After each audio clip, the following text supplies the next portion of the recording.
كنت صغيرا كنت صغيرا حين شاهدت مقتل البطل محمد الدرة.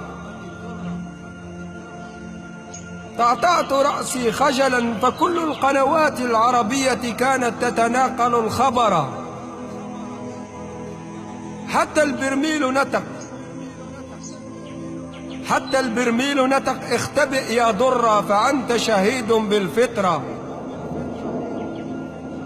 سالت دمعتي وفي نفسي قلت اليوم فلسطين وغدا أختي مصر.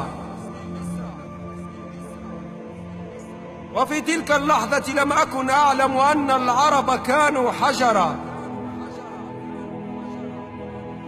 وفي تلك اللحظة لم أكن أعلم أن العرب كانوا حجرا. لم أستطع فعل شيء، فقط بأذني أسمع وبعيني أرى. افرحوا مولودا جديدا مات شهيدا، ما ذنبه يدفن تحت الثرى. وحين كبرت اشتريت كراسة وقلما، ومن رأسي كنت أنسج شعرا. مسكت قلمي بيدي توقف والتصق، قال صدام شنق رجولتكم ماتت جهرا.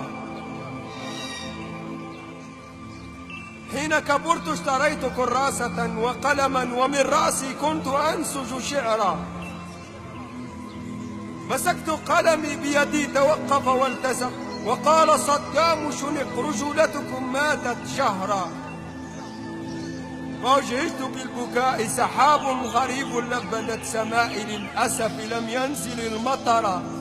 ربيع على غير عادته لم ينجب ولودا، بل جلب حروبا، فتونس أقامت ثورة.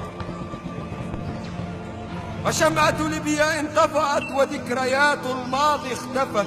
لن نستسلم ننتصر أو نموت، رددها قبل موته عمرا. وأختنا اليمن اشتدت عليها المحن، فعشقها حبيس الزمن، أليست أختنا الصغرى. فلا سودان ولا نيلها تغربت بهم الأخوة، فتجرعوها غدرا. حين خفت عليك يا مصر كنت مدركا بأن الأرض لم تجاور إلا قمرا. ما زلت أردد حلب بشفاه المرتجفة، حاملا أشلاء صبي بأنامل متجوفة، متمتم في أذنه نم، فأنت وأنا مقطوعان من شجرة. وفي تلك اللحظة تيقنت بأن العرب كانوا ولا زالوا حجرا. أرجوكم، لقد هرمنا من الابتسامة، حرمنا، دماؤنا رخصت، هي بين اليهود تباع وتشترى.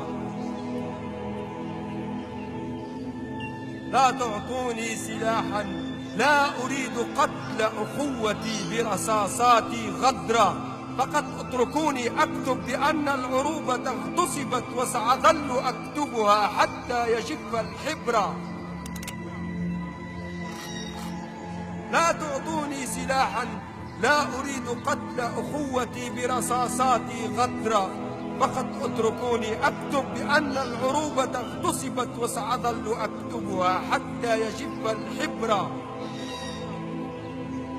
ولن أترك جزائرا من رحمها أنجبتني، ولن أنسى شاما من زيتونها أرضعتني، ولن أنكر بأن الأقصى للشهادة علمتني، ولن أسامح كل عربي كان حجرا.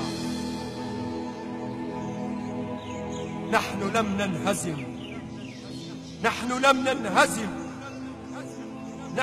ننهزم، فنحن أصلا لم نتقدم، لم نمشي ولم نترك أثرا.